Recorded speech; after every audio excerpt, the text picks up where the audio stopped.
할렐루야. 우리 옆 사람과 이렇게 인사합시다. 큰 은혜의 시간이 되시길 바랍니다.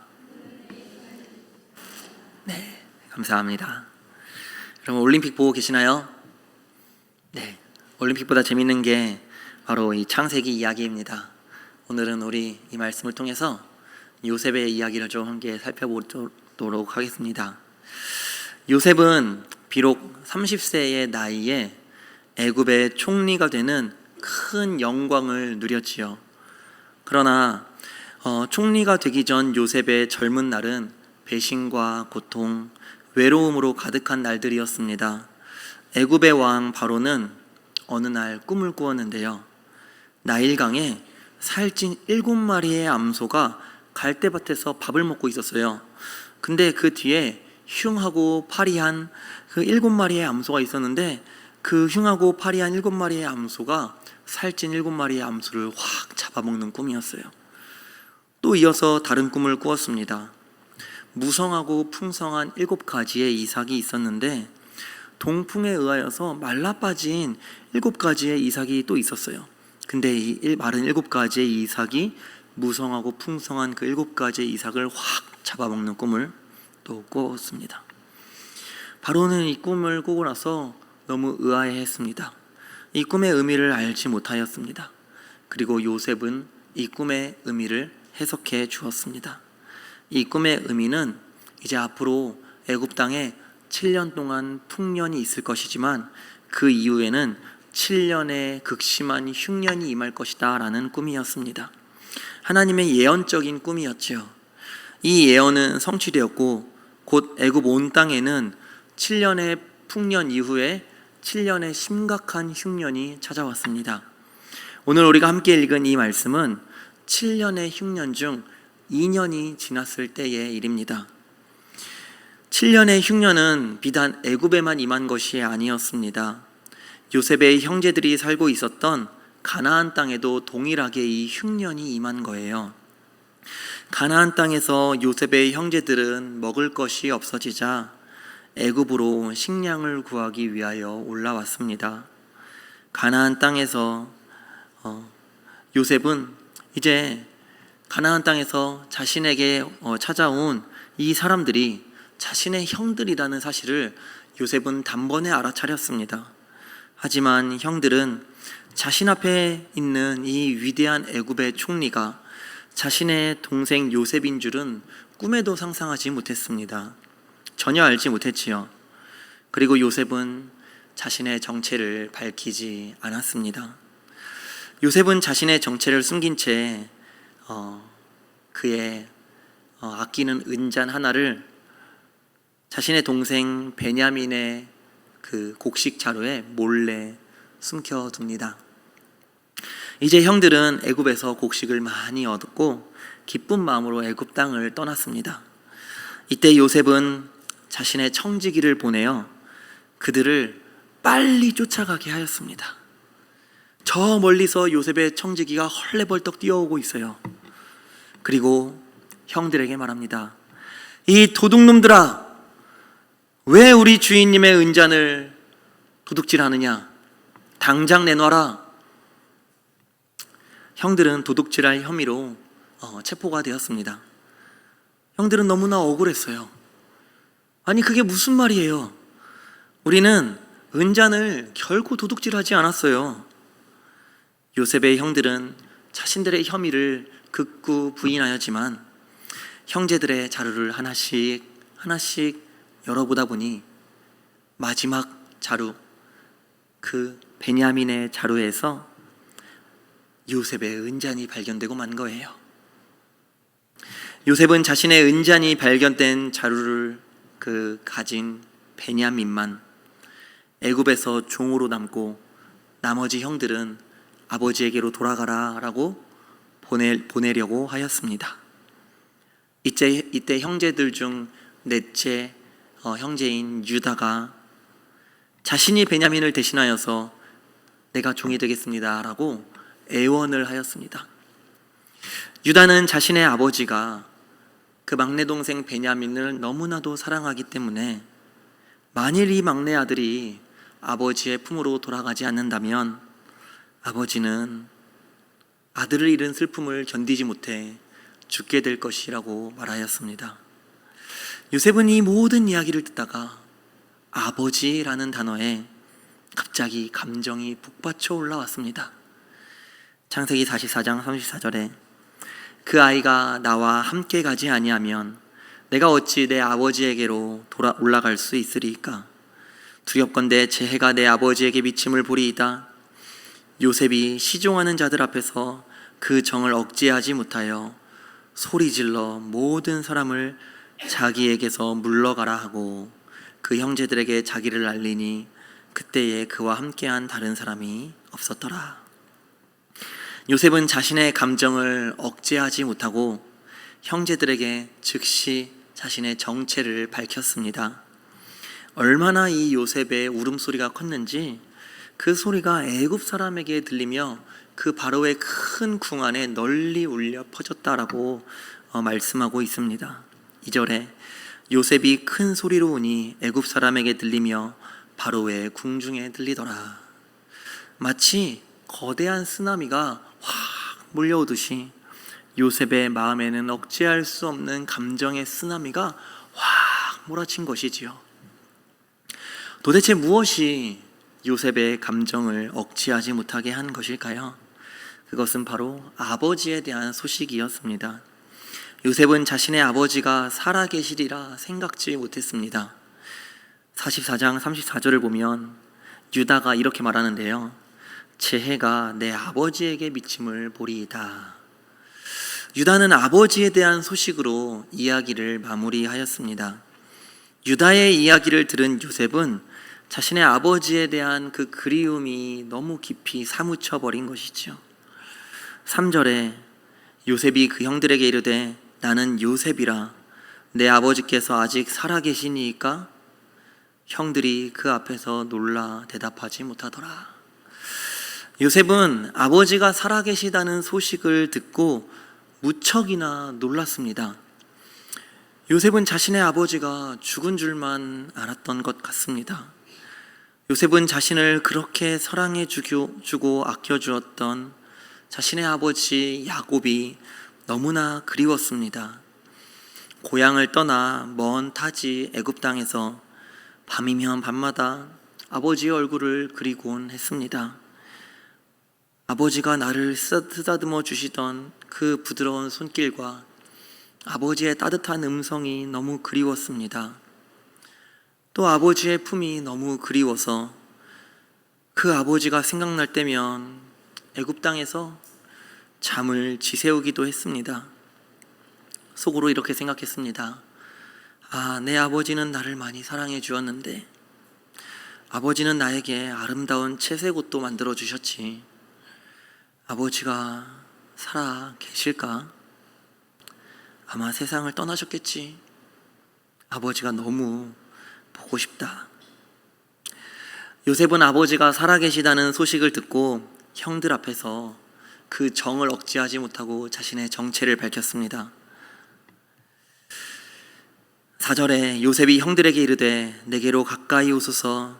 그들이 가까이 가니 이르되 나는 당신들의 아우 요셉이니 당신들이 애굽에 판 자라. 형들은 죽은 줄만 알았던 자신들의 동생 요셉이 지금 자신들 앞에 애굽의 총리가 되어서 앉아있다라는 이 사실에 너무너무 놀라서 감히 아무 말도 할 수가 없었습니다. 자신의 정체를 밝힌 애굽의 총리가 바로 자신들이 미디안 상인에게 팔았던 그 요셉이라는 사실을 알았을 때 형들은 무슨 생각을 했을까요? 요셉을 애굽에 팔았던 것을 후회하였습니다. 그리고 두려웠을 것입니다. 형제들은 자신들을 자책하면서 왜 하필이면 요셉을 팔았을까? 요셉을 팔지만 않았더라면. 후회와 죄책감과 그리고 두려움에 짓눌린 형들에게 애굽의 총리는 다가와서 말을 건넵니다. 우리 5절입니다. 같이 한번 읽어볼까요? 시작. 당신들이 나를 이곳에 팔았다고 해서 근심하지 마소서. 한탄하지 마소서. 하나님이 생명을 구원하시려고 나를 당신들보다 먼저 보내셨나이다. 아멘. 요셉은 형들을 안심시켰습니다. 그리고 하나님이 생명을 구원하시려고 나를 이 애굽 땅에 먼저 보내셨다라고 말하였습니다. 여러분, 그렇습니다. 우리 하나님은 생명을 구원하시는 분이십니다. 우리의 육체의 생명, 우리의 영혼의 생명, 모든 생명을 구원하시는 분이 우리 하나님이십니다. 생명의 주권은 하나님께 있습니다. 형들은 요셉을 죽이려고 하였습니다. 형들은 악한 마음을 품고 계획적으로 요셉을 미디안 상인들에게 팔아넘겼습니다. 애굽의 종으로 팔려간 요셉은 언젠가는 죽을 것이라고 생각했습니다. 그리고 아버지 야곱에게도 보고하기를 요셉이 죽었다라고 말하였습니다. 그러나 요셉은 죽지 않았습니다. 요셉이 본성적으로 끈질김을 갖고 있었기 때문이었을까요? 아니면 요셉의 명이 길었기 때문일까요? 아닙니다. 구원의 하나님이 요셉의 생명을 구원하셨기 때문입니다. 하나님은 요셉을 형들이 파놓은 그 구덩이에서 구원하여 주셨습니다. 하나님은 요셉을 미디안의 상인의 손에서 구원하여 주셨습니다. 보디발의 아내에게서 구원하셨고, 하나님은 요셉을 감옥에서 구원하여 주셨습니다. 하나님은 끊임없이 요셉을 고난의 구덩이에서 건지셨습니다. 여러분, 하나님은 우리를 고난 속에서 건져주시는 구원의 하나님이십니다. 우리의 과거를 한번 돌아보십시오. 한번 회상해 보세요. 지난 날을 생각하면 우리의 인생의 여정 속에 얼마나 많은 고난들이 있었습니까? 그러나 그러한 모든 고난의 때마다 하나님은 우리를 지키시고 보호하여 주셨습니다. 하나님은 지금도 우리를 도우시며 구원하십니다. 구원의 하나님은 우리의 생명을 구원하십니다. 하나님은 생명의 하나님이십니다. 그러므로 여러분, 고난과 죽음을 두려워하지 마십시오. 고난의 웅덩이가 아무리 깊을지라도 하나님은 우리를 그 웅덩이에서 건져 주십니다. 하나님이 우리의 생명을 거두어 가지 않는 이상 그 누구도 그 무엇도 여러분을 죽음에 넘길 수 없습니다. 사탄도 하나님의 허락 없이 욥의 생명을 거두어 갈 수 없었습니다. 심지어 여러분에게, 우리에게 죽음이 임할지라도, 우리가 죽는다 할지라도 죽음조차도 하나님의 손에서 우리를 빼앗아 갈 수 없습니다.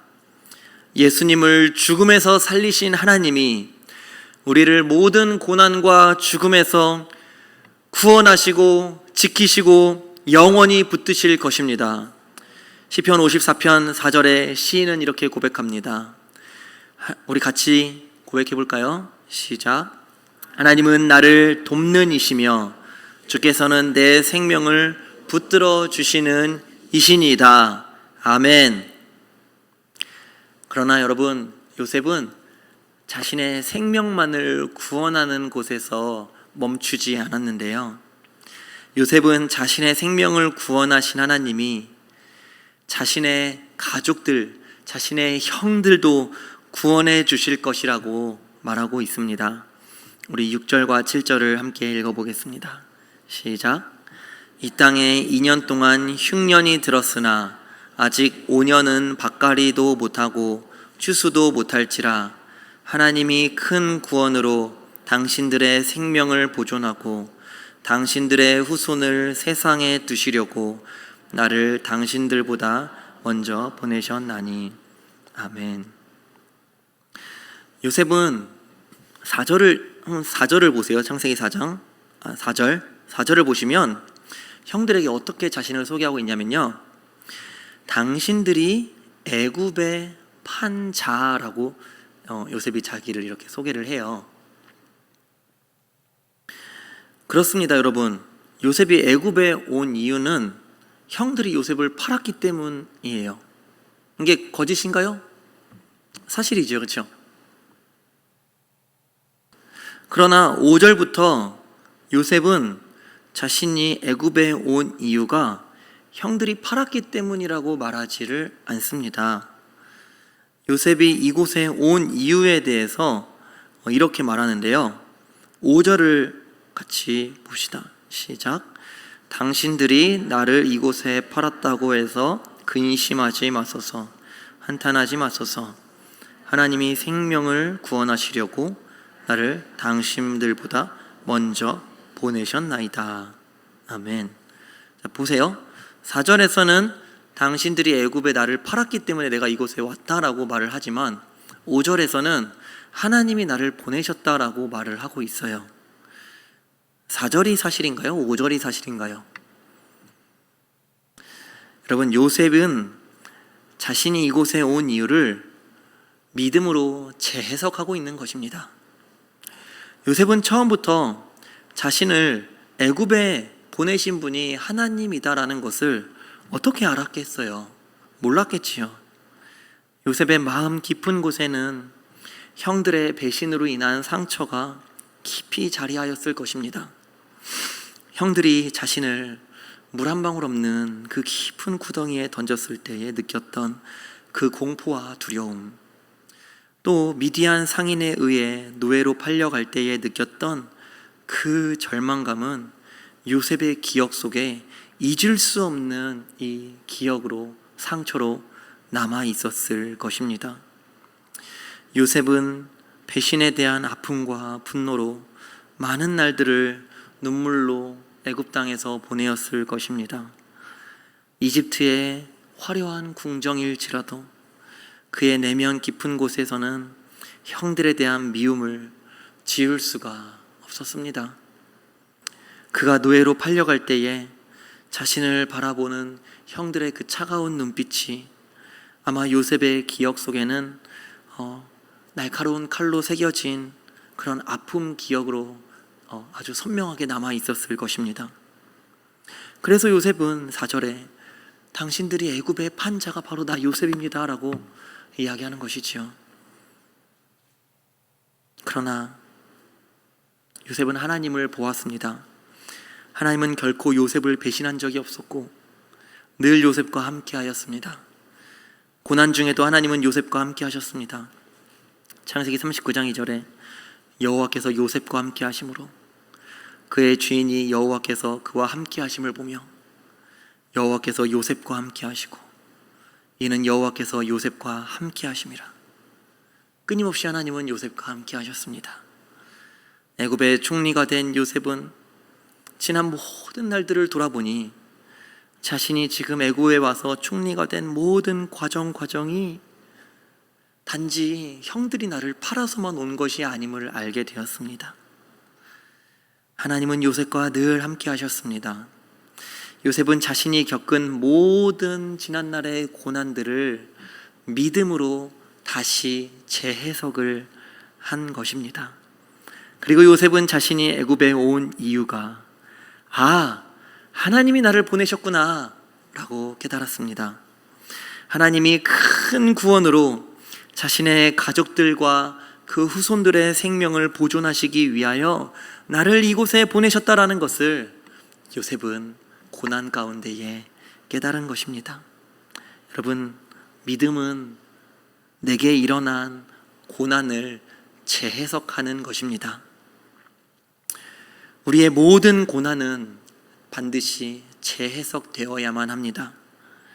그래야만 고난의 의미를 발견할 수가 있어요. 고난을 당할 때면 왜 나에게 이런 고난이 닥치는 것일까? 왜 나에게 이런 고난이 임하여 내가 왜 이렇게 고생하는 것일까? 라고 신세 한탄만 하시면 안 됩니다. 여러분, 믿음은 보이지 않는 것을 보는 것이 믿음입니다. 믿음에 대해 히브리서 11장 1절에는 이렇게 말씀하는데요. 믿음은 바라는 것들의 실상이라고 말씀합니다. 여기 나오는 이 실상이라는 이 단어에 한번 집중을 해보시면 이 실상이라는 이 단어의 이 원래 의미는 실체라는 뜻인데요. 이 실체는 진짜 존재하는 것을 의미하는 거예요. 진짜 존재하는 것. 우리는 믿음으로 고난을 재해석할 때에 고난이라는 그 눈에 보이는 사실 뒤에 진짜로 존재하는 그 실상, 그 실체를 우리는 발견할 수 있는데요. 그 실체가 바로 하나님의 뜻입니다. 요셉이 애굽에 온 이유는, 눈에 보이는 표면적인 이유는 형들이 팔았기 때문이에요. 그게 맞잖아요, 그렇죠? 그러나 이것은 눈에 보이는 표면적인 사실입니다. 요셉이 애굽에 온 것은 표면적인 사실 너머에 진짜 실체가 있는 건데, 그것이 바로 하나님이 보내신 것입니다. 이것이야말로 진짜 사실입니다. 여러분, 이 믿음은 우리의 일어난 어떤 일들을 그냥 우리의 가상적으로 또 그냥 없는 일인데 만들어서 긍정적으로 해석하는 뭐 이런 것들이 아니에요. 진짜 존재하는 실제 사실이에요. 우리의 인생을 주관하시는 하나님이 요셉을 애굽으로 보내신 것은 요셉이 그냥 주관적으로 그리고 긍정적으로 해석하는 그런 게 아니고 진짜 실제 사실이라는 것입니다. 이게 바로 믿음이라는 거예요. 믿음은 바라는 것들의 실상, 실제, 실체입니다. 많은 사람들이 눈에 보이는 고난 자체만을 바라보며 그것이 전부인 것처럼 여기며 살아갑니다. 그리고 지금 당장 내 눈앞에 닥친 문제만을 신속하게 해결하려고만 하지요. 이 고난을 넘어가려고만 하는 거예요. 건강의 어려움, 사업의 어려움, 관계의 틀어짐, 경제적인 결핍, 우울, 두려움, 절망. 내 앞에 놓인 이 고난만 해결하면 될 텐데, 이 고난만 해결하면 나 행복해질 텐데 라고 하면서 그 과정을 다 무시해버리고 그냥 결과만을 중시하면서 당장 나의 앞에 닥친 문제만을 어떻게 해치우려고 하지요. 여러분, 그러나 보이는 고난 너머에는 보이지 않는 하나님의 선하신 계획이 반드시 있습니다. 반드시 있어요. 그래서 우리의 고난은 믿음으로 재해석되어야만 하는 것입니다. 저는 요셉의 고난에서 한 걸음 더 나아가기를 바랍니다. 여러분, 성경의 핵심은 무엇입니까? 바로 예수 그리스도입니다. 구약 성경은 예수 그리스도를 예언하는 것이고요. 오늘 우리가 함께 읽은 본문도 마찬가지입니다. 그래서 우리는 그 예수 그리스도의 복음의 빛을 통하여 이 요셉의 이야기를 보면 이 이야기의 의미를 훨씬 더 풍성하게 우리가 이해하게 될 거예요. 요셉의 고난을 통해서 우리는 예수님의 고난을 바라보아야 합니다. 요셉이 고난을 당하였듯이 우리 예수님도 처절한 고난을 당하셨습니다. 요셉이 죽을 위기에 놓였듯이 우리 예수님은 십자가에 못 박혀 죽으셨습니다. 요셉의 고난도 억울한 고난이었지만 예수님의 고난은 훨씬 더 억울한 고난이었습니다. 예수님은 죄가 하나도 없으신 하나님의 아들이에요. 죄가 없으신 순결하신 하나님의 아들 예수 그리스도께서 요셉의 형들에 의하여 팔렸듯이 예수님도 죄인들의 손에 의하여 팔려버렸습니다. 십자가에 달려 죽으셨습니다. 그리고 요셉은 애굽의 총리가 됨으로써 자신의 가족의 생명을 구원하였지만 예수님은 십자가에서 죽으시고 부활하심으로 온 인류의 이 죄와 사망의 문제를 해결하셨습니다. 하나님이 세상을 이처럼 사랑하사 독생자를 주셨으니 이는 그를 믿는 자마다 멸망치 않고 영생을 얻게 하려 하심이라. 아멘. 하나님이 요셉을 애굽에 보내셨듯이 성부 하나님은 우리에게 자신의 사랑하는 하나뿐인 아들 예수님을 보내셨습니다. 요셉은 자신의 희생으로 그의 형들을 구원하였지요. 창세기 50장 20절에 당신들은 나를 해하려 하였으나 하나님은 그것을 선으로 바꾸사 오늘과 같이 많은 백성의 생명을 구원하게 하시려 하셨나니.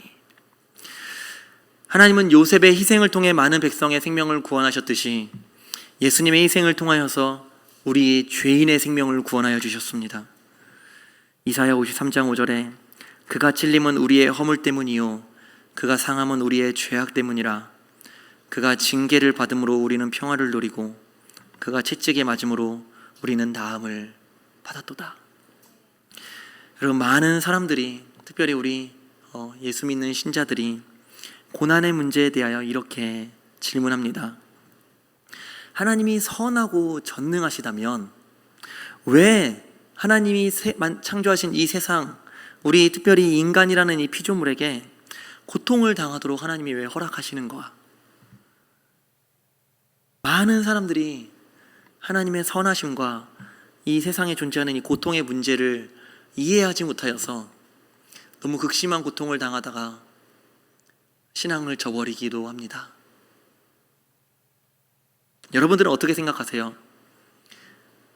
하나님, 선하신 하나님이, 좋으신 하나님이 이 세상을 창조하셨는데 왜 이렇게 이 세상에는 고난의 문제가 가득한 것일까요?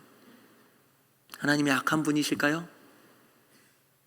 아니면 선하신 하나님이란 존재하지 않는 것일까요? 이 문제에 답하기 위해서 C.S. 루이스는 고통의 문제라는 책을 쓰기도 하였습니다. 여러분, 요셉도 이해가 안 됐지요. 하나님이 함께 하시는데 왜 고난이 임하는가? 요셉도 처음에는 자신을 애굽에 팔아버린 형들을 원망했을 것입니다. 예수님도, 그 죄가 없으신 예수님이 이 고난의 무게가 너무 무거워서 겟세마네 동산에서 이렇게 기도하였습니다. 아버지여, 이 잔을 내게서 지나가게 하소서. 여러분, 고난이 선입니까? 고난은 선이 아니에요. 고난 자체는 악입니다. 우리가 나중에 천국 가면 그때는 고난이 없을 거예요. 고난 자체는 악입니다. 나쁜 것입니다. 고난은 괴로운 것입니다. 우리는 누군가가 고난당하는 모습을 바라볼 때 대수롭지 않게 생각하는 경향이 많이 있어요. 누군가 고난을 당하면 이렇게 생각하죠. 에휴, 뭘 저런 것 갖고 힘들어하고 그래. 나 때는 말이야. 우리 여기 휴가 나온 우리 한 청년이 계시는데 우리 많은 군필자들도 그렇게 생각합니다. 아유, 지금은 뭐 군대도 아니지. 여러분, 근데 그렇지 않아요. 모든 고난은 굉장히 주관적인 것이기 때문에 그 어느 누구도 각자의 고난을 이렇게 비교하면서 이 고난은 힘든 고난, 이 고난은 덜 힘든 고난, 이렇게 비교할 수 있는 그런 것이 아니에요. 고난의 크기를 함부로 평가할 수는 없어요. 우리는 모든 고난 앞에서 겸손해야 할 필요가 있습니다. 여러분, 대한민국은 정말 이 한이 맺힌 민족인 걸 아시나요? 우리 대한민국에 귀신, 한국민속촌에 가면 귀신의 집이 있어요. 거기 가보면 다양한 귀신들이 등장하는데 모든 귀신의 특징이 뭔지 아세요? 다 한이 맺혀서 그 한을 풀지 못하고 세상을 떠난 사람들이 다 귀신이 됐다라는 거예요. 그만큼 우리 대한민국은 한의 민족입니다. 얼마나 노래들에 한이 많이 섞여 있는지 몰라요.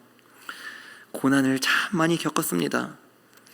그래서 한국 교회의 교인들은 모두 이 고난의 문제에 대해서 누군가가 해결해 주기를 원해요.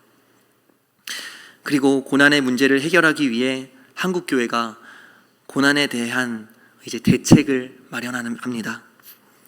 이 대책을 함부로 마련하다가 두 가지 극단에 치우치게 되는데요.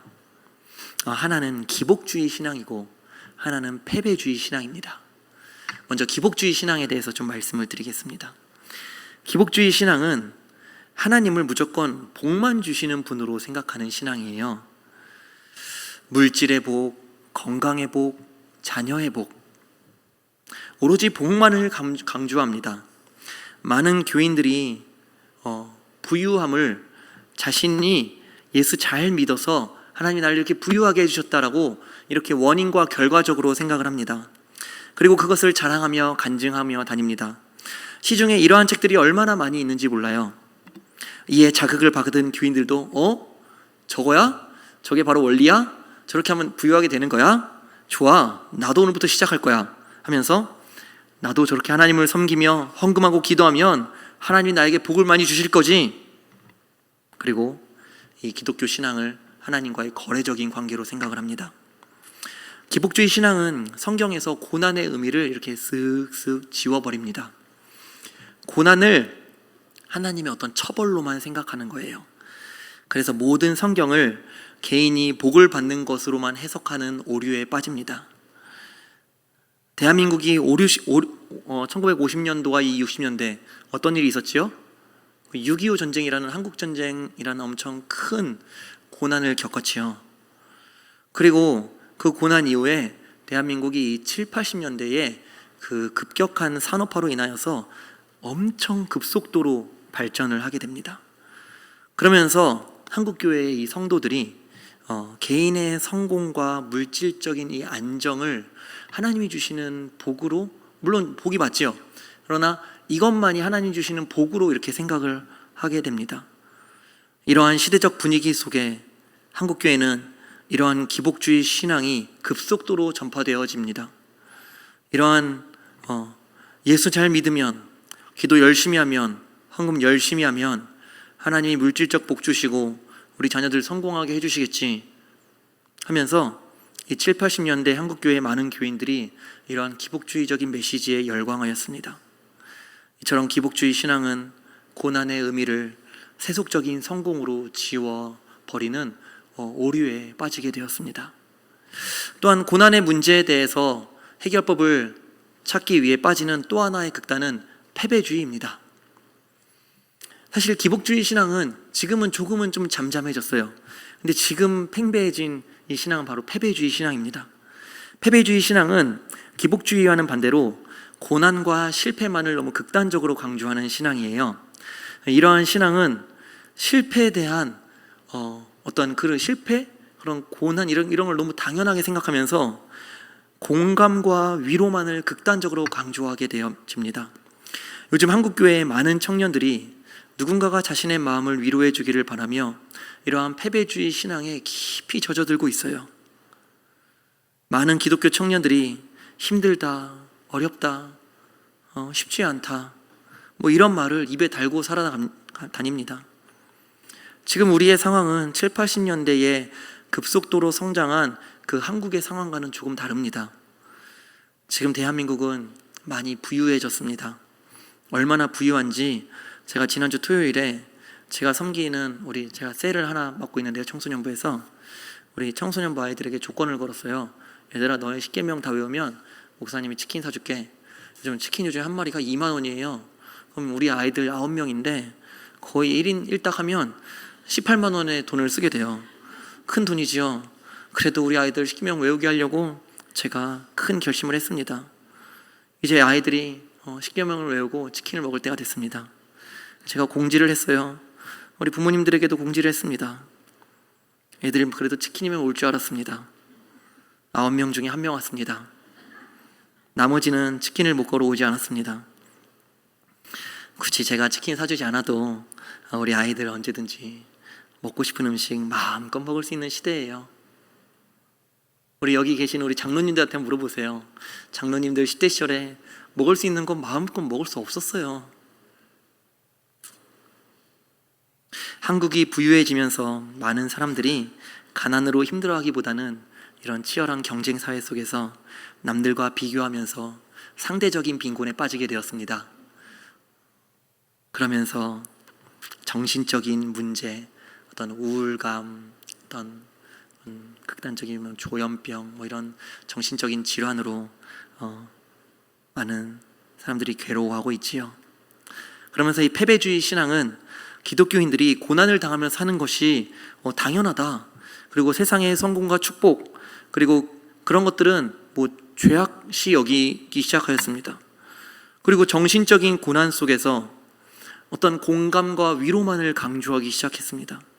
그래서 많은 청년들이 기복주의 신앙보다는 이런 패배주의 신앙을 따르면서 자신을 공감해주고 위로해주는 메시지를 이제 찾아다니고 있어요.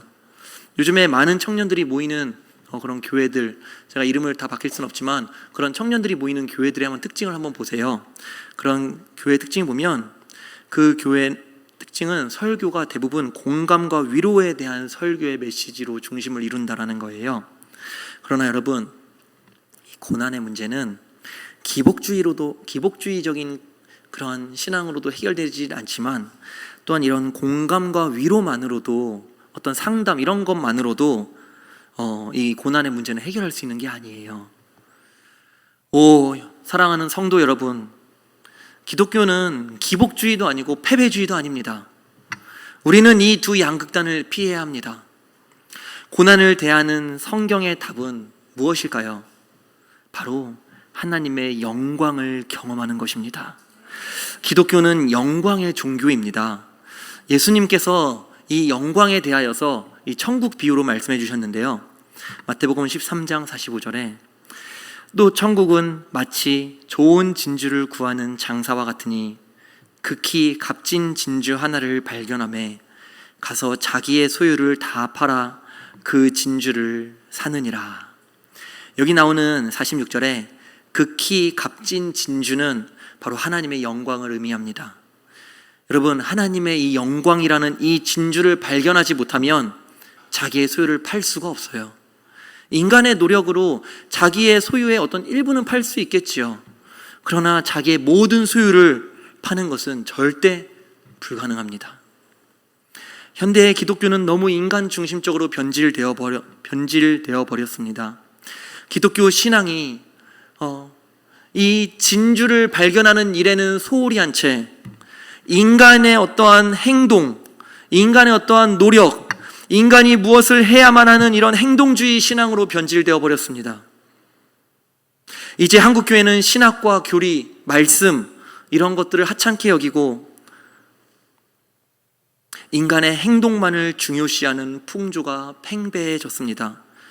하나님께 은혜 받고 싶으면 이거 하세요. 복 받고 싶으면 이렇게 하세요. 잘 되고 싶으면 이렇게 하세요. 올바른 성경과 교리에 대한 교육은 없어지고 여러 가지 행사와 프로그램이 한국교회를 가득 채우고 있습니다.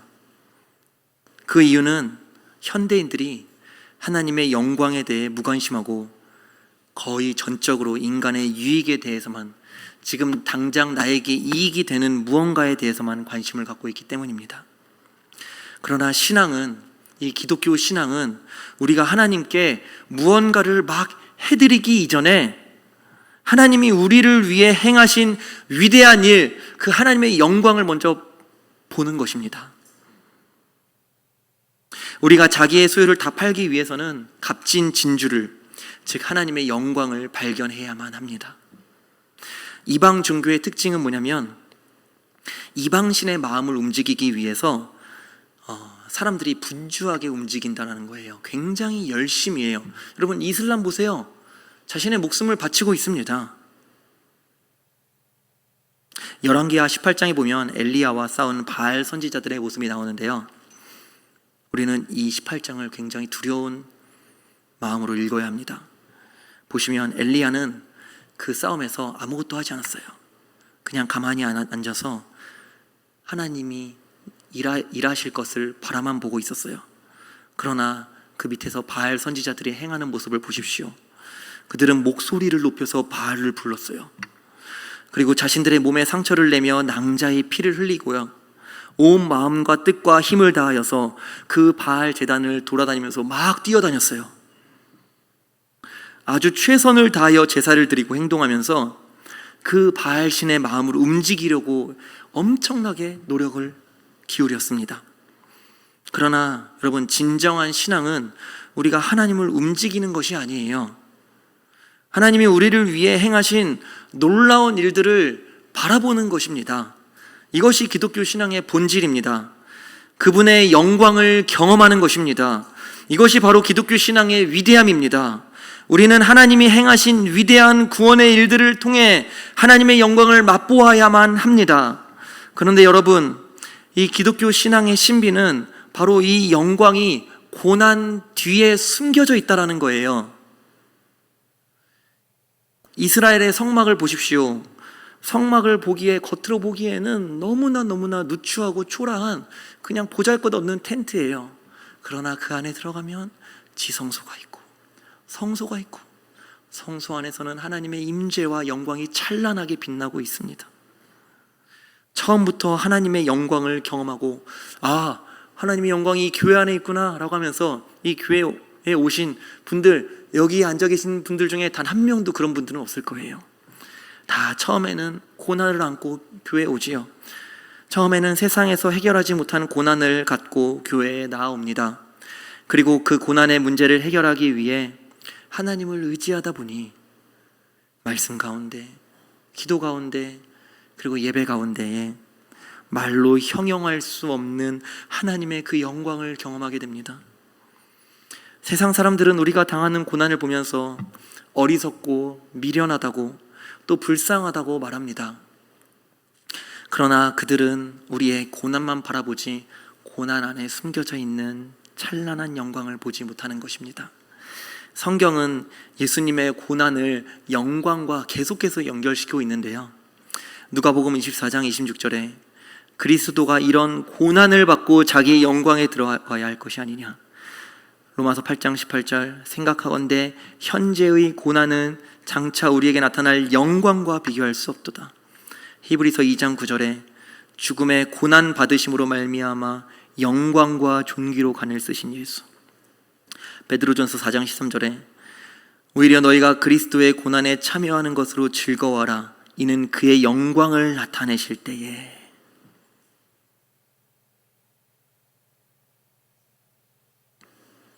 여러분, 이처럼 성경은 끊임없이 예수님의 고난을 영광과 연결시키면서 예수님이 고난을 통해 영광을 받으셨다라고 말씀합니다. 여러분, 이 고난의 문제, 요셉은 이 고난의 터널을 통과하여서 자신을 애굽의 총리의 자리에 앉히시는 하나님의 큰 영광을 경험하였습니다. 예수님은 십자가의 고난의 터널을 통과하여서 이 부활의 영광, 하나님의 아들로 인정받는 이 부활의 영광을 얻으셨습니다. 그리고 여러분들, 우리가 겪고 있는 모든 고난도 반드시 하나님의 영광을 경험하는 통로가 될 것입니다. 지금 여러분들이 겪는 고난이 무엇입니까? 교회 섬김이 너무 힘듭니까? 나를 힘들게 하는 누군가로 인하여서 마음 안에 분노가 쌓이고 있나요? 건강이 안 좋습니까? 직장의 과도한 업무와 스트레스로 눌림받고 있나요? 치열한 경쟁 속에서 내 자녀 교육시키느라 허리가 끊어질 것 같습니까?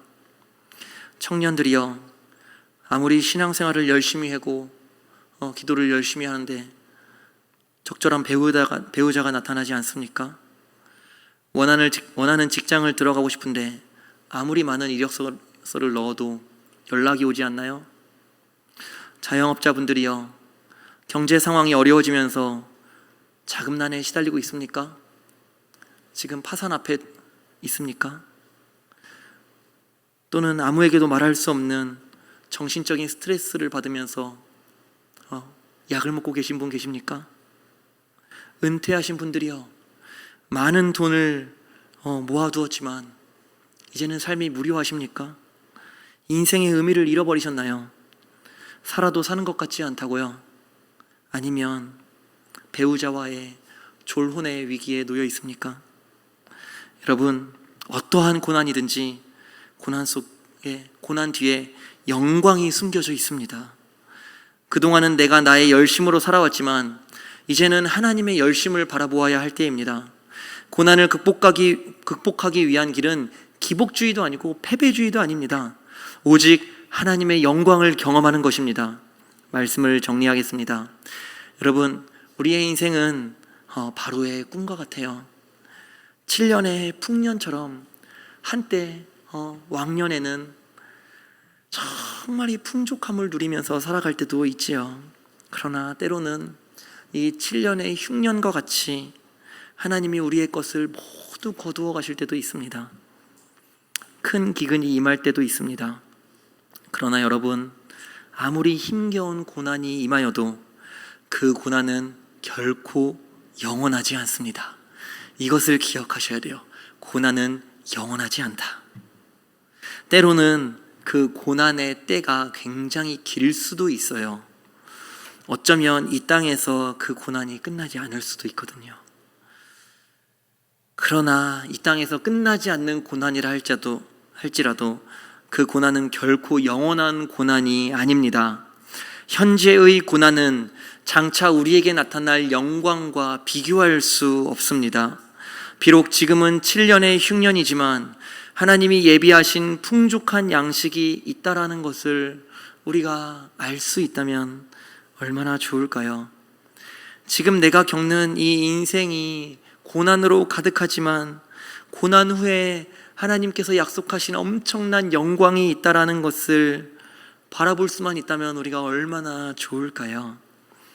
우리의 죄로 인하여서 우리는 하나님을 떠났습니다.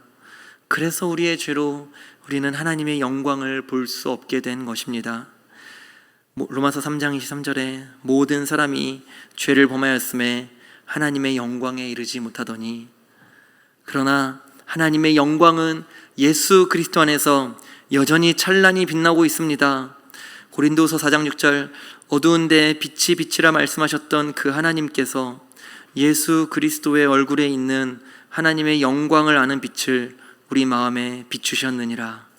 사랑하는 성도 여러분, 아무리 긴 고난이어도 고난은 영원하지 않다라는 것을 기억하시기 바랍니다. 하지만 우리에게 임할 영광은 영원합니다.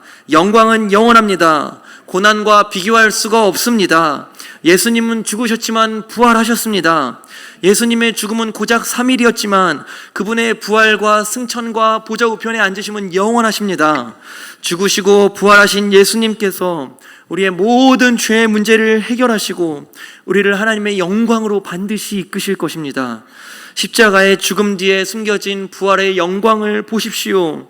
우리의 고난은 잠시뿐이고 우리에게 임할 영광은 영원합니다.